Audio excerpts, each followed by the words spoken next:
أعوذ بالله من الشيطان الرجيم بسم الله الرحمن الرحيم.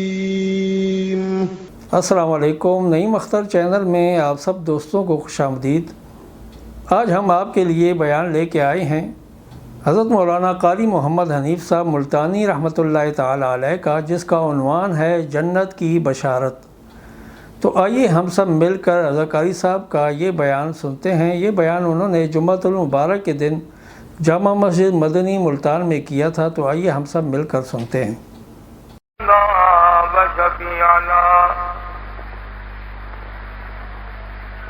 وهادينا ومرشدنا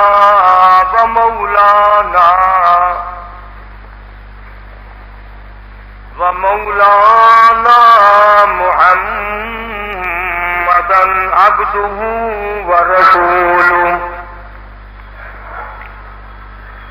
أرسله بالحق بشيرا ونذيرا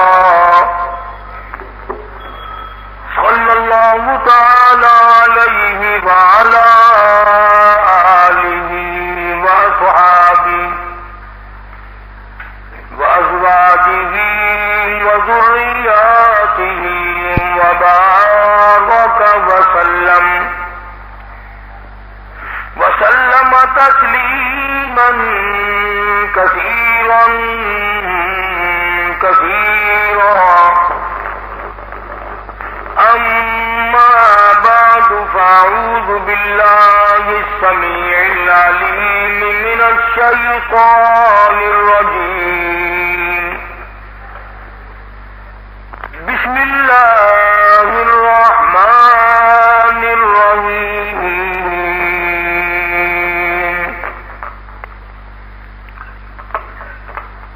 وضرب الله مثلا للذين آمنوا امرأة فرعون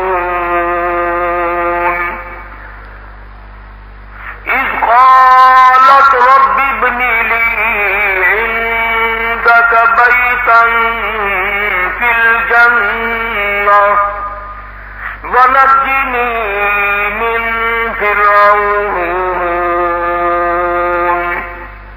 وعمله ونجني من القوم الظالمين. ومريم ابنة عمران التي أحصنت فرجها فنفخنا فيه من روحنا وصدقت بكلمات ربها وكتبه وكانت من القانتين. صدق الله مولانا العلي العظيم وبلغنا رسوله النبي الكريم ونحن على ذلك لمن الشاهدين والشاكرين والحمد لله رب العالمين. اللهم صل على محمد وعلى آل محمد كما صليت على إبراهيم وعلى آل إبراهيم إنك حميد مجيد. اللهم بارك على محمد وعلى آل محمد كما باركت على إبراهيم وعلى آل إبراهيم إنك حميد مجيد.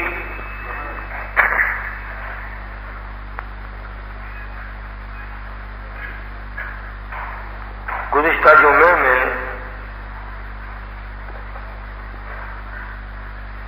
اخلاص نیت، دل کے ارادے کے اچھا اور پاک ہونے کے بارے میں عرض کیا تھا. بخاری شریف کی ایک روایت کا مختصر سا ٹکڑا عرض کیا تھا. انما الاعمال بالنیات او کما قال النبی صلی اللہ علیہ وسلم. ارشاد گرامی ہے کہ تمام اعمال کا مدار نیت پہ ہے. تمام اعمال کی عمارت نیت پہ استوار ہوتی ہے. بنیاد نیت ہے، ایرا نیت ہے، جڑ نیت ہے. نیت صحیح، اعمال صحیح. نیت غلط، اعمال غلط. بلکہ نیت کے ساتھ ساتھ ایک لفظ اور ملاؤ کہ نیت عقیدہ ہے. عقیدہ صحیح تو اعمال صحیح، عقیدہ غلط، اعمال غلط.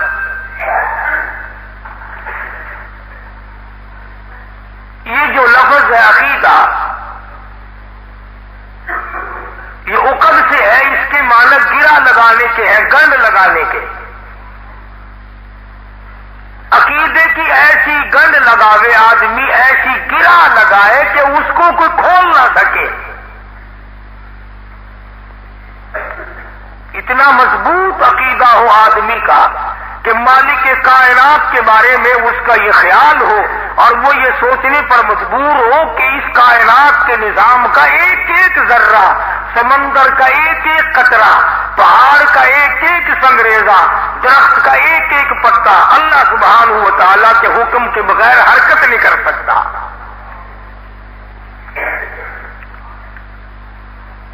جب نظام کائنات کی کوئی چیز بھی اللہ کی اذن اور اجازت کے بغیر حرکت نہیں کر سکتی تو پھر کرنے اور کرانے والا اور کون ہو سکتا ہے؟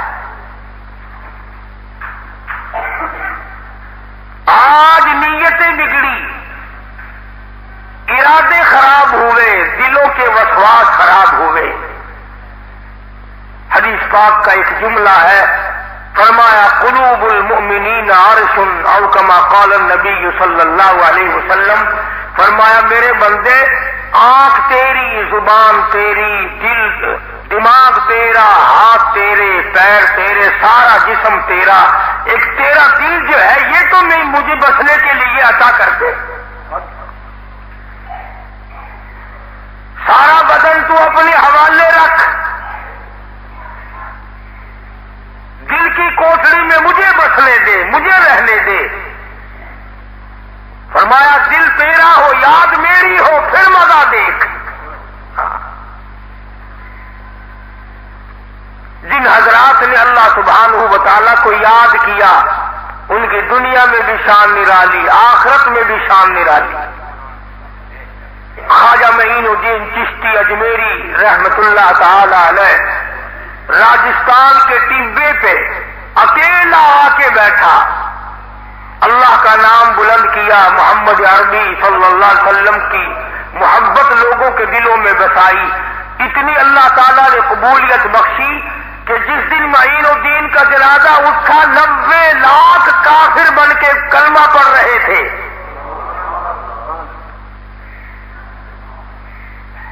آج تم سے اپنا ایمان نہیں سنبھالا جاتا. یہ کتنا برگزیدہ بندہ ہے کہ ایک آدمی کی وجہ سے 90 لاکھ آدمی جہنم سے بچ گیا، جنت کا وارث بن گیا. آج ان بزرگوں کا نام تو لیتے ہو مگر ان بزرگوں والے کام تو کوئی کرے. امام احمد بن حنبل رحمت اللہ علیہ کے جنازے کو دیکھ کر 20,000 یہودی مسلمان ہو گیا، صرف جنازے کو دیکھ کر. امام ابو حنیفہ رحمت اللہ علیہ کی دقت نظر اور علم اور تقوی اور پرہیزگاری کو دیکھ کر خدا جانے کتنے ہزار غیریہ مسلمان بن گئے. اب آپ لوگ سوچ رہے ہوں گے کہ معین الدین چشتی اجمیری رحمہ اللہ اور احمد بن حنبل رحمہ اللہ اور امام ابو حنیفہ رحمہ اللہ شاید ان بزرگوں کے بٹن سننے کے تھے. یقین کرو یہی 2 آنکھیں تھی، یہی زبان تھی، یہی چہرہ تھا، پیٹ بھی تھا، نفس بھی تھا، بچے بھی تھے، بیوی بھی تھی، سب کچھ تھا. مگر کمال یہ تھا کہ انہوں نے سب کچھ ہوتے ہوئے اپنا صرف ایک اللہ کو بنایا ہوا تھا. اللہ سبحانہ و تعالیٰ کی یاد میں اس قدر مستغرق رہتے تھے کہ دنیا اور وما فیہا کی انہیں خبر تک نہ رہتی تھی. ہم سے تو وہ اچھا رہا. فضیل بن عیاض رحمہ اللہ بہت بڑا اپنے زمانے کا ولی کامل گزرا ہے، اور حالات اس کے کیا ہے؟ ڈاکو ہے اپنے زمانے کا. صرف ڈاکو نہیں بلکہ ڈاکوؤں کی بہت بڑی پارٹی کا سردار ہے. 99 ڈاکو اور ہیں، سب سے بڑا سردار فضیل بن عیاض ہے. ایک آدمی کی لڑکی بڑی حسین تھی، اس کو خبر بھیجی کہ تکڑا ہو جا، ہم تیری بیٹی کو اٹھاویں گے. اس نے اپنی بچی کو چوبارے میں اوپر چڑھا دیا. بچی کو بھی پتا تھا. وہ اللہ کا قرآن لے کر بیٹھ گئی. ہاں، تم جیسا ہوتا تو تھانے میں جا کے کہتا پولیس والوں کو ہماری حفاظت کرو. ان کا یقین تھا کہ قرآن محافظ ہے، قرآن حفاظت کرتا ہے، اللہ حفاظت کرنے والا ہے. وہ بچی قرآن کریم کی تلاوت کر رہی ہے. فضیل بن عیاض نہ جانے کوٹھوں پہ چڑھتا چڑھاتا اس چوبارے تک پہنچ گیا. اندر سے آواز آتی ہے، عالم یعنی للذین آمنوا ان تخشع قلوبهم لذکر اللہ.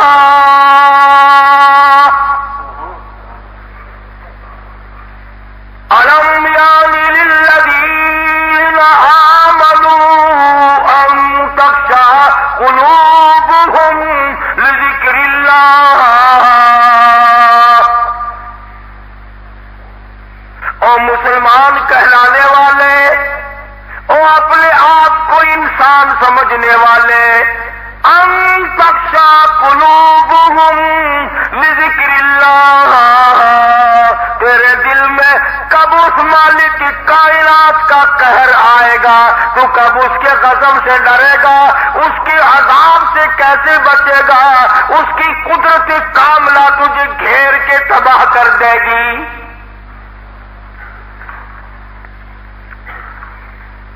اس بچی نے 2-3 مرتبہ آیت کو دہرایا، بار بار پڑھتی تھی اور روتی جاتی تھی.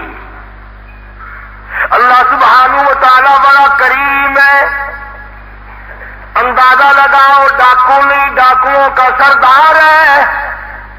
ایک آیت قرآن کریم کی سن کر دیر نہیں لگاتا، صبح نہیں پکڑتا، اگلا دن نہیں آنے دیتا، کسی مسجد میں نہیں جاتا، کسی مولوی کے پاس نہیں جاتا، کسی پیر و فقیر کے پاس نہیں جاتا.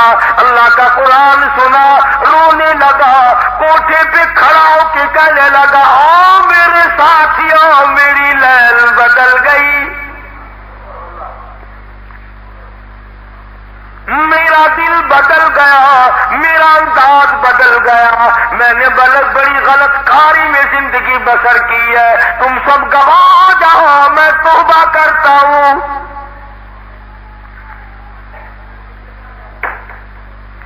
وہ ایک آیت قرآن کی سن کے ایسی توبہ کی. زمانہ جانتا ہے کہ اپنے زمانے کا کتب بنا، مجدد بنا، ولی کامل بنا. ارے ہم سارا قرآن سن کے کچھ بھی نہ بنے،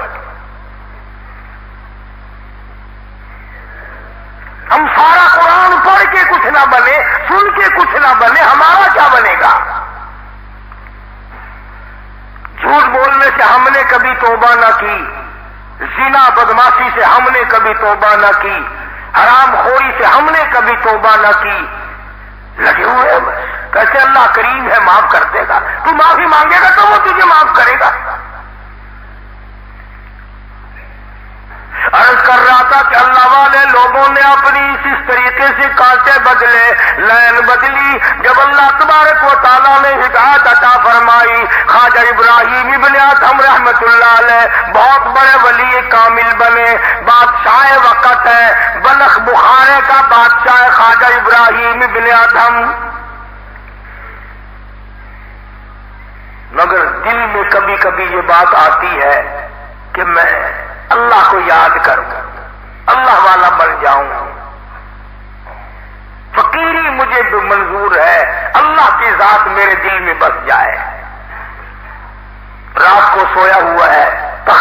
بادشاہی تخت پہ. کوٹھے پہ سے ایسی آواز معلوم دی جیسا کہ کوٹھے پہ چل رہا ہو رات کو. پوچھا کون ہے کوٹھے پہ؟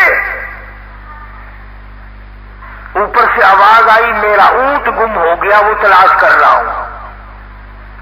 بادشاہ کہنے لگا دماغ خراب ہے، کبھی اونٹ کوٹھے کی چھت پہ ملے؟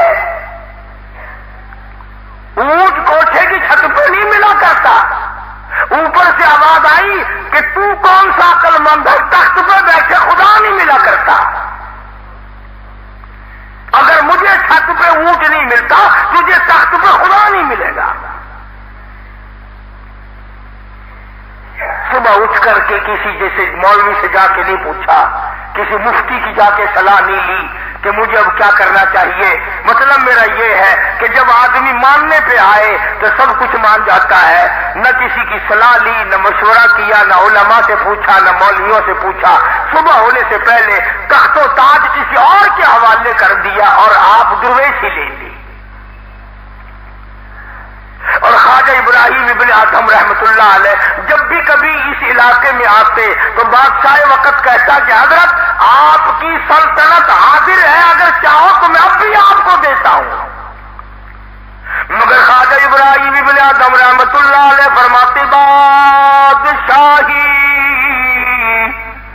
بادشاہی کے لوازم اور ہیں، بادشاہی کے لوازم اور ہیں، اور گدائی کے نرالے تار ہیں. اور میں بادشاہ کو کیا کروں گا؟ مجھے فقیری میں جو مزہ آتا ہے تہجد کے وقت مصلی پہ کھڑا ہو کر ایک سجدے میں سبحان ربی الاعلیٰ کہنے میں جو مجھے مزہ آتا ہے وہ تیری بادشاہت میں کبھی ہی نہیں آیا.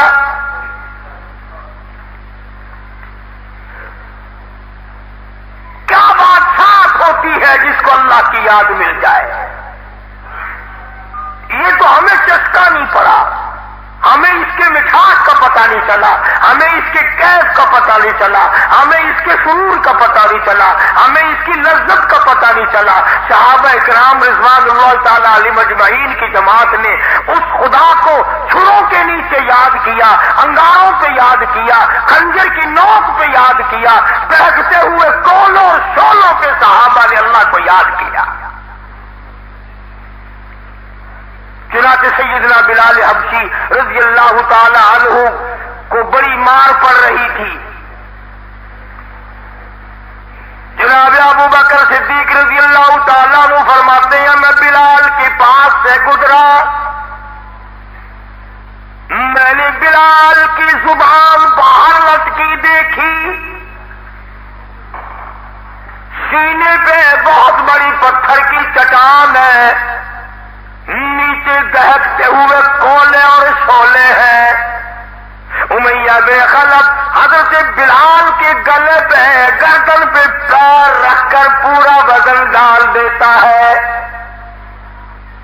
اتنی اتنی زبان باہر نکل آتی ہے، بلال پھر بھی کہتا اللہ احد، مکے والا اور مارو اور مارو. امیہ بن خلف تو مارتا تھک جائے گا، میں مار کھاتا نہ تھکوں گا. کیوں؟ اس لیے میں چوری کر کے مار نہیں کھا رہا، میں بدکاری کر کے مار نہیں کھاتا، میں کسی کو قتل کر کے مار نہیں کھا رہا، میں کسی کے جرم میں مار نہیں کھاتا، میں اپنے رب کی یاد کرنے کے جرم میں مار کھاتا ہوں. ادھر مار پڑتی ہے، مجھے مزہ بڑھتا چلا جاتا ہے.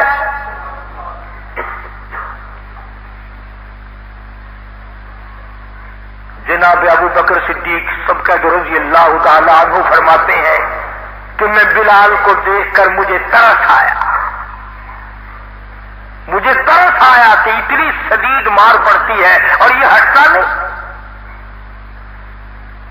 تو صدیق اکبر رضی اللہ تعالی عنہ نے بلال کے کان سے منہ لگا کے فرمایا ابھی حالات تیرے ٹھیک نہیں ہیں، دل میں یاد کر زبان سے نہ کہو، دل میں یاد کر زبان سے، اس کا اظہار نہ کر، اتنی شدید مار پڑ رہی ہے، اتنا تجھے عذاب دیے جا رہا ہے۔ حضرت بلال کہتے ہیں میرا جگر پھٹ گیا اور کہنے لگا ابو بکر سارا جہان کہتا پر تو نہ کہتا، میں کوئی جان کے نہیں کہتا، مجھے مار کھانے کا شوق نہیں، مجھے مار کھانے کا ذوق نہیں، مجھے تکلیف سہنے کی عادت نہیں، پر اے ابو بکر میں تجھے کیا بتاؤں، جب خدا کی ذات میرے سامنے آتی ہے اور خود خدا مجھے کہتا بلال تیرا حال کیا ہے، میں زور سے اعلان کرنے پر مجبور ہوتا ہوں اللہ احد، اللہ ایک ہے، کوئی اس کا ساتھی نہیں، کوئی اس کا ہمسر نہیں، کوئی اس کا شریک نہیں، کوئی قبر والا، کوئی مزار والا، کوئی درخت والا، کوئی نبی رسول پیغمبر کتب غوث ابدال ولی کوئی بھی ہو، اللہ بلال کا اعلان ہے کوئی میرے خدا کا ساتھی نہیں۔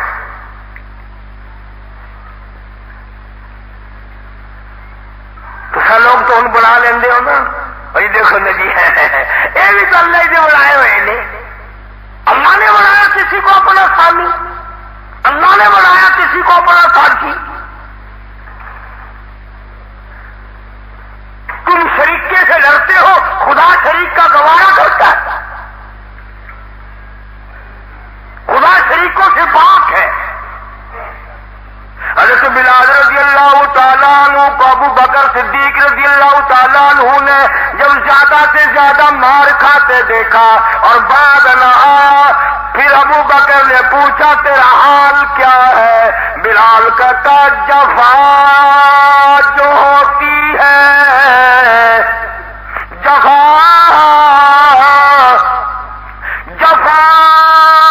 جو ہوتی ہے عشق میں وہ جفا ہی نہیں، جفا جو ہوتی ہے عشق میں وہ جفا ہی نہیں، اور جو بھی ستم ہے محبتی اس میں کوئی مزہ ہی نہیں۔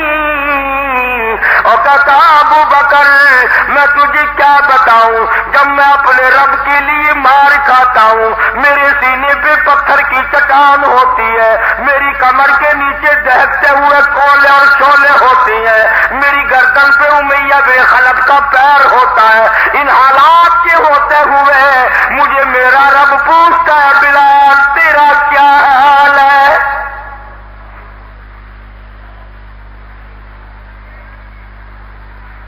صرف یہی نہیں، عورت کو دیکھیں آپ، عورت ذات مرد بنے پھرتے ہیں، جہاں چیکنی چوپڑی قبر دیکھی وہیں سر جھکا دیا، جہاں سنگ مرمر لگا دیکھا وہیں سے اولاد مانگ لی، وہیں سے حاجت روائی کا طلبگار بن گیا۔ جناب ابو بکر صدیق رضی اللہ تعالیٰ عنہ فرماتے ہیں میں کلمہ پڑھ کر چین سے نہ بیٹھا، میں مکے کی گلی گلی کا چکر لگاتا تھا، محلے محلے کا چکر لگاتا تھا، گلی گلی میں گھومتا تھا، مکان مکان پہ پتہ کرتا تھا کوئی غریب مسلمان مظلوم پریشان حال نہ ہو،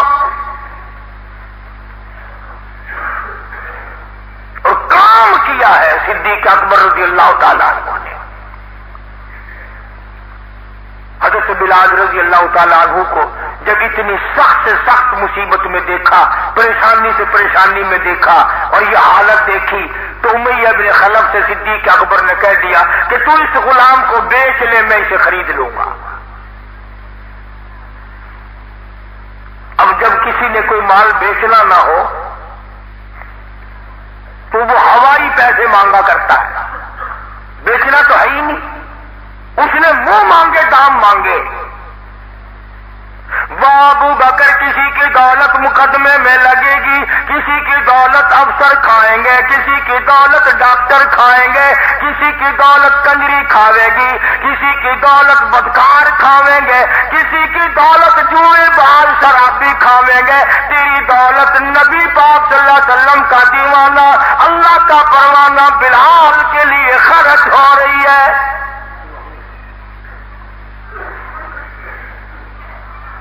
ابو بکر صدیق نے کہہ دیا کہ مانگ کیا مانگتا ہے؟ امیہ بن خلف نے جو پیسے مانگے، حضرت ابو بکر نے وعدہ فرما لیا کہ چل تیرے ہو گئے میں دوں گا۔ یہاں ایک بات بڑی توجہ طلب ہے، امیہ کہنے لگا ابو بکر میں تو تجھے بڑا عقل مند سمجھتا تھا، میں تو تجھے بڑا ہوشیار اور قریش کا سردار سمجھتا تھا، تیرا تو آج پتا چلا تو بالکل بے عقل ہے۔ مکے کا بہت بڑا کافر بلال کو مارنے والا امیہ بن خلف کہتا تو آج پتا چلا تجھے تو عقل نہیں۔ اگر آپ کی توجہ ہے تو مزہ آئے گا۔ صدیق اکبر نے پوچھا رضی اللہ تعالیٰ عنہ کیوں بھائی کیسے؟ اور کہنے لگا یہ تو میرے سر کا درد بنا ہوا تھا، مار مار کے میں تھک گیا، اس کی رگ رگ میں کانٹے چبھو کے میں تھک گیا، پتھر کی چٹانیں رکھ رکھ کے میں تھک گیا، اور گرم لوہے کے کرتے بنوا کر تپتی ہوئی دھوپ میں سارا دن لٹا لٹا کے میں تھک گیا، انگاروں پہ لٹا کے میں تھک گیا، مار مار کے میں تھک گیا، اور تو نے اس کی اتنی قیمت لگا دی، میں تو اکا ہوا تھا، میں تو تھکا ہوا تھا، تو یوں ہی مانگ لیتا میں تیرے متھے مار دیتا، تو اس کی اتنی بڑی قیمت لگا رہا۔ بلال کی تو نے اتنی بڑی قیمت لگا دی، میں تو اس سے آگے تنگ آیا ہوا تھا،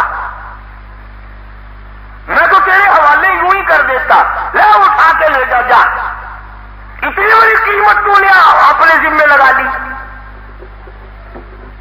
سبحان اللہ۔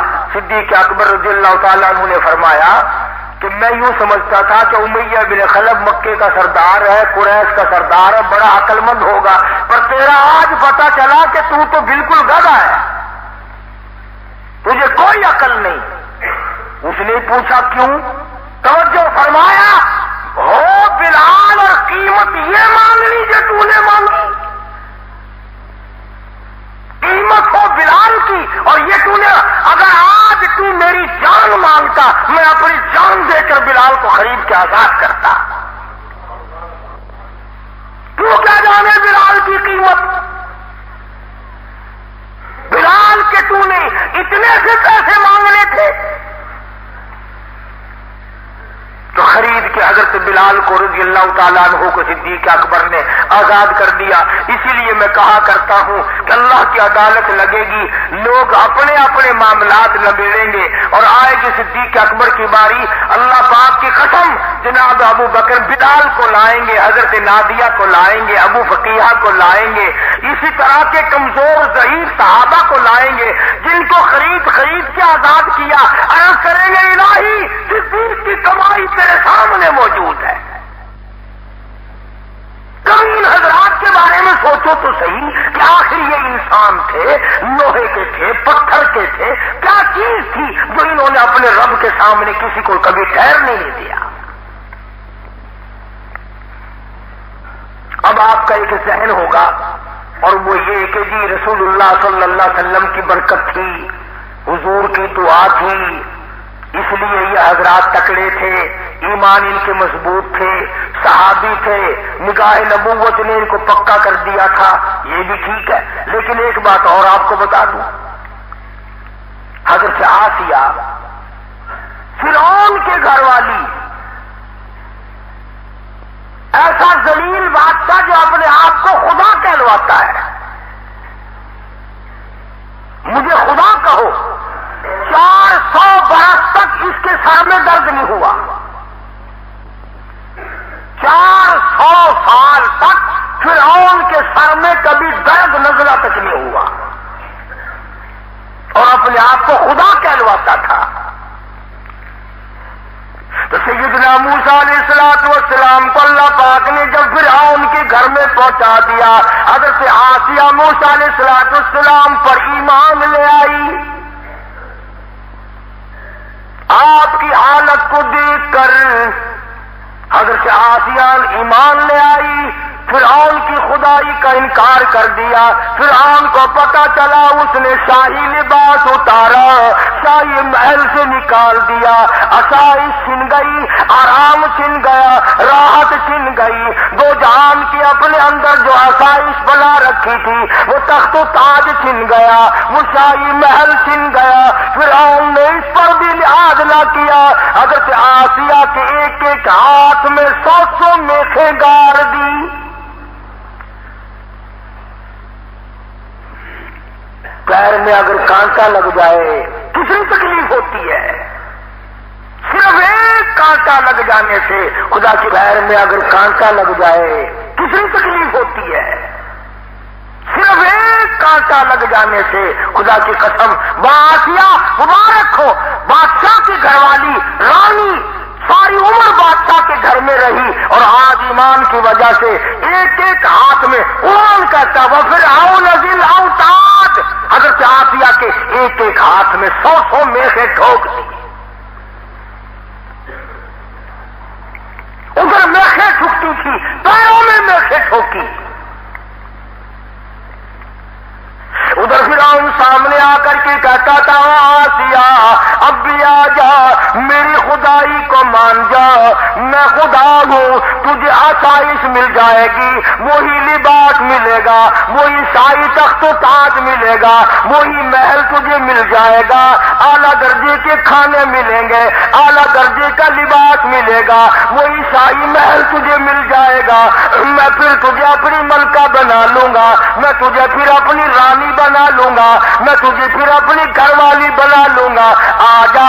آسیہ کہتی ہے او کمینے، میری آنکھوں سے دور ہو جا، یہ تیرا محل عارضی، یہ تیری بادشاہت عارضی، یہ تیری آسائش عارضی، تیری خدائی جھوٹی، تو پرلے درجے کا غدار ہے، تو کافر ہے۔ میری آنکھوں کے سامنے وہ جنت کھلی ہوئی نظر آ رہی ہے جس کی نعمتیں ابد الآباد ہے۔ میں جنت کے ان نظاروں کا باقاعدہ نظارہ کر رہی ہوں۔ حضرت آسیہ نے اعلان کہا کہ 100 میخیں تو نے میرے سجے ہاتھ میں گاڑ دی، 100 میخیں تو نے میرے کھبے ہاتھ میں گاڑ دی، 100 میخیں سجے پیر میں، 100 میخیں اور کیلے کھبے پیر میں، میری زبان پہ گاڑ دے، میں پھر بھی اس خدا کو یاد کروں گی۔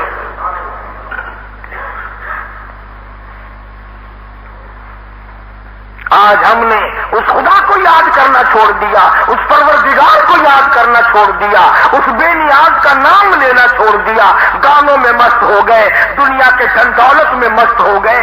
مرد سارا دن کماتے نہیں تھکتے، عورتیں رات دن پکاتی کھاتی نہیں تھکتی، ارے یوں ہی مر جائیں گے تو ملے گا کیا؟ وہ آخر کیسی مائی ہوگی جس کے بارے میں اللہ پاک نے عرش عظیم سے قرآن بھیجا، فرمایا وَضَرَبَ اللَّهُ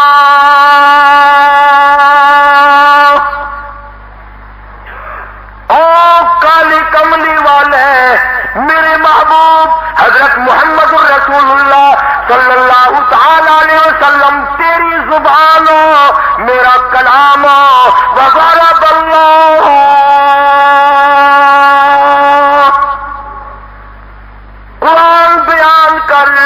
مثال بیان کر، ان صحابہ کو سمجھاؤ، صحابیات کو میرا قرآن سناؤ۔ مثلا للذین آمنوا امرأۃ فرعون،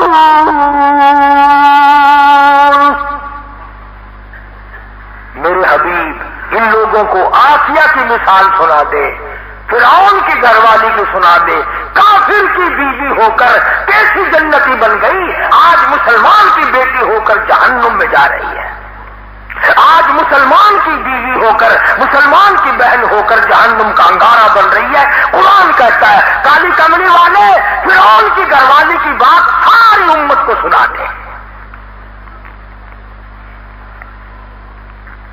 کتنا مضبوط ایمان ہوگا اس مائی کا، کتنا پختہ عقیدہ بن گیا۔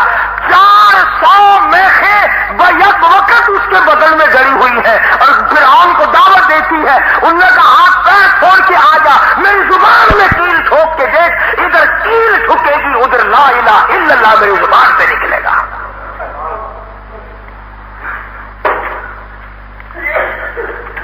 وہ کون سا وقت آئے گا ہمارے دلوں کی صفائی کا؟ موت آنے کے بعد پھر تو بات ہی کچھ نہیں بنتی. اگر خدا کے سارے نظارے دیکھ لیے پھر توبہ بھی قبول نہیں, پھر معذرت بھی قبول نہیں, پھر استغفار بھی قبول نہیں. مولانا اشرف علی تھانوی رحمت اللہ علیہ نے لکھا ہے کہ ایک آدمی کو موت آنے لگی, گھر والوں نے عزیزوں نے کہا کلمہ پڑھ. وہ کہنے لگا میں پڑھنا چاہتا ہوں, کوئی چیز میری زبان پکڑتی ہے پڑھنے نہیں دیتی. یوں کرتے کرتے موت آ گئی.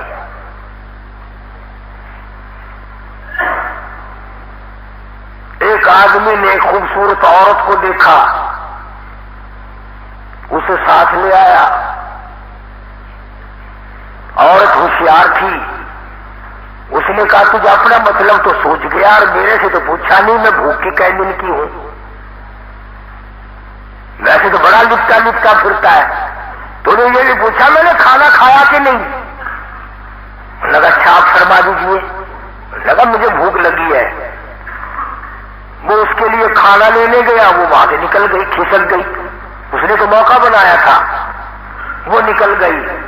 علماء کرام نے لکھا ہے ایسا دیوانہ ہوا, ایسا فریفتہ ہوا کہ بقایا ساری زندگی میں ہر وقت یوں ہی کہتا تھا وہ کھانا منگانے والی کہاں چلی گئی, وہ ایسی آنکھوں والی کہاں گئی, وہ ایسے لبوں والی کہاں چلی گئی, وہ ایسے سونے مکھڑے چہرے والی کہاں گئی. علماء نے مولانا تھانوی لکھتے ہیں آخری وقت آیا, لوگوں نے کہا کلمہ پڑھ, وہ یہی کہتا تھا کہ وہ ایسی آنکھوں والی کہاں چلی گئی. یوں کہتے کہتے دم نکل گیا.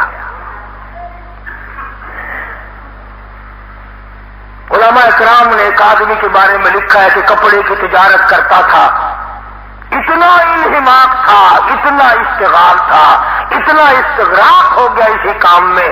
آخری وقت آیا, گھر والوں نے کہا کلمہ پڑھ کلمہ پڑھ. وہ کہتا تھا نہیں یہ اتنے روپے گز ملے گا, یہ اتنے روپے گز ملے گا, یہ اتنے روپے گز ملے. یوں کرتے کرتے دم نکل گیا. میں کسی کا مذاق نہیں اڑا رہا, یاد دلا رہا ہوں کہیں ایسا نہ ہو کہ میرا تیرا یہی حال بن جائے. اس لیے قرآن کریم نے اعلان کر دیا, فرمایا وَضَرَبَ اللَّهُ مَثَلًا لِّلَّذِينَ آمَنُوا امْرَأَتَ فِرْعَوْنَ.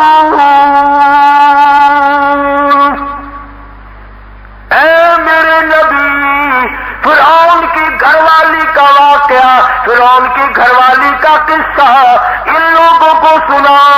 اذ قالت رب ابن لي عندك بيتا في الجنة ونجني من فرعون وعمله ونجني من القوم الظالمين.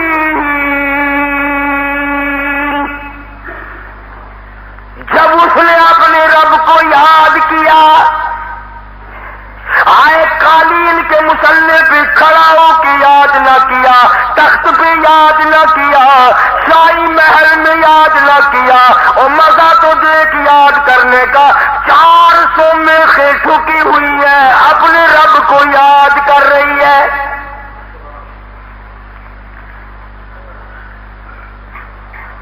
خدا جس کو ہدایت دے اور جس کو پروردگار اپنی یاد کی دولت دے بہت بڑی نعمت ہے.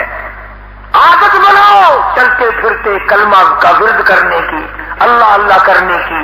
مگر ہمارے یہاں تو رواج ایسا ماحول غلط ہو گیا, چلتے پھرتے بھی سائیکل پہ, سکوٹر پہ, پیدل بھی گنگناتے چلتے ہیں گانوں کے, یعنی کنجریوں کی طرح اپنا خاتمہ چاہتے ہیں. ریڈیو والے چل رہے ہیں, گانا گا رہے ہیں, آگے سے آیا ٹرک, ریڑھی بھی بیل بھی, ریڑھی والے کو بھی تینوں کو پلٹ کے چلا گیا. لو حضرت گیت گاتے چلے گئے. بس استغفار نہیں، کلمہ نہیں، درود شریف نہیں. اللہ پوچھے گا جناب جس وقت آپ دنیا سے تشریف لائے تو کیا کر رہے تھے؟ جی گانا گا رہا تھا فلانی کنجری کا. لعنت ہے ایسی موت پر. یہ کوئی موت ہے؟ اس لیے قرآن کریم للکارتا ہے اور محبوب دو عالم حضرت محمد کریم صلی اللہ علیہ وسلم نے اسی لیے رات دن ایک کر کے سمجھایا کہ اپنی آخرت بناؤ، اپنی قبر بناؤ، اپنی زندگیوں کو سدھارو. اندازہ لگاؤ 24 گھنٹے میں سے 15 منٹ قرآن کریم کی تلاوت کے لیے تمہارے پاس ہمارے پاس نہیں نکلتے. اتنا دھندا بنا لیا کھانے کا، پینے کا، پہننے کا کہ 24 گھنٹے میں 1 گھنٹہ 24واں حصہ بھی خدا کے لیے نہیں. صبح کو مرد عورتوں کو ناشتے کی مار پڑ جاتی ہے، دوپہر کو ویسے نیند خراب کرتی ہے یا کام میں لگا رہنا پڑتا ہے، شام ویسے ہو جاتی ہے. اب تو مسلمانوں کے ملک میں گھر گھر ایک اور اچھا ہوا، وہ بیماری آ گئی نا، وہ ٹیلی ویژن کی، رات اس پہ بسر ہو جاتی ہے. اللہ کے خیر صلاح. ہمارے ایک دوست ہیں حاجی صاحب ہیں، شہر میں رہتے ہیں، بڑا اچھا آدمی ہے. ایک دن میں نے کہا کہ امن حاجی صاحب تمہارے گھر میں تو یہ اچھا نہیں لگتا. کہنے لگا قاری صاحب آپ کو پتہ نہیں اس پہ خبریں بڑی صاف صاف آتی ہیں. ہم نے کل کو ذرا اچھی طرح بیٹھ کے دیکھیو، کل کو تجھے وزیر اعظم بنانے کا اسی پہ اعلان ہوگا. ارے صاف صاف خبریں کس بات کی خبریں آئیں گی؟ کسی کے قتل ہونے کی خبر آئے گی، کئی ایکسیڈنٹ کی خبر آئے گی، ڈاکوؤں کی، اور یہ خبر تو آنے سے رہی کہ فلانے مسلمان ملک نے فلانے کافروں کے ملک کو فتح کر لیا. میرا رونا اس بات کے لیے ہے کہ اپنے آپ کو بھی، اپنے اہل و عیال کو بھی بچاؤ جہنم کی دردناک عذاب سے. ان اپنے گھروں میں انگارے نہ بڑھو. تم نے جو لاکھوں روپیہ کوٹھی بنگلے پہ لگایا ہے ان کو جلنے سے بچاؤ. خدا کی قسم یہ جل جائیں گے. اس لیے فرمائی قالت ربی ابنی لی عندک بیتا فی الجنہ. اللہ فرماتے ہیں میں نے اس آسیہ کا گھر جنت میں بنا دیا. وَنَجِّنِي مِن فِرْعَوْنَ وَعَمَلِهِ وَنَجِّنِي مِنَ الْقَوْمِ الظَّالِمِينَ.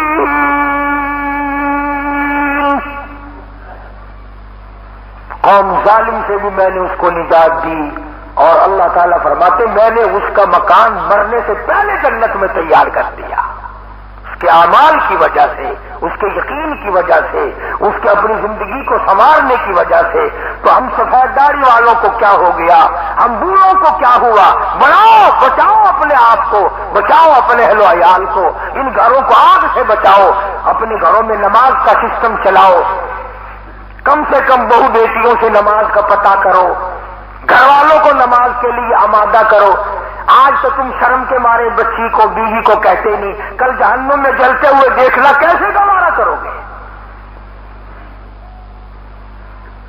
دین کا گھر بناؤ، مسلمان کا گھر بناؤ. علیحدہ نظر آئے کہ یہ مسلمان کا گھر ہے. آج ہمارے گھروں میں اور ہندوؤں کے گھروں میں کیا فرق ہے؟ یہودی کے گھر میں اور ہمارے گھر میں کیا فرق ہے؟ بلکہ صحابہ اکرام نے وہ مثال قائم کی. محمد عربی صلی اللہ علیہ وسلم کے غلام ایسے اچھے لوگ تھے، اتنے پاک اور صاف تھے کہ بڑے بڑے یہودی اپنی جوان خوبصورت بیٹیوں کو مسلمانوں کے گھروں میں چھوڑ جاتے تھے. تجارت کے لیے 2-2 سال کے لیے نکل جاتے تھے. خدا کی قسم کبھی کسی یہودی نے میرے آقا کے غلام کو الزام تک نہیں لگایا. وہ دوسروں کی عزت کی حفاظت کرتے تھے. آج ہم سے اپنی عزت نہیں بچائی جاتی. تو عرض کرنے کا مقصد یہ کہ نماز کی پابندی کرو، گھر والوں سے بھی کراؤ، اپنے گھروں کو مسلمان کا گھر بناؤ. ورنہ یاد رکھو تاریخ اپنے آپ کو دہراتی ہے. دیکھ لو 47 میں سکھوں نے کیا کیا اور آج ان کا کیا بن رہا ہے. کہیں ایسا نہ ہو ہم پہ بھی صحیح برا کوئی وقت آ جائے. اللہ پاک میری اور آپ سب کی عزت اور آبرو، جان، مال اور ایمان کی حفاظت فرمائے۔ وآخر دعوانا ان الحمدللہ رب العالمین۔ ابھی آپ حضرت مولانا قاری محمد حنیف صاحب ملتانی رحمۃ اللہ علیہ کو سماعت فرما رہے تھے۔ آپ سب دوستوں سے گزارش ہے کہ آپ ہمارے اس چینل کے ساتھ جڑے رہیں اور ان علماء کرام کے بیانات کو آگے بھی شیئر کرتے رہیں۔ آپ سب دوستوں کا بہت شکریہ۔ ملتے ہیں ایک نئی ویڈیو کے ساتھ، تب تک کے لیے اللہ حافظ۔ پاکستان پائندہ باد۔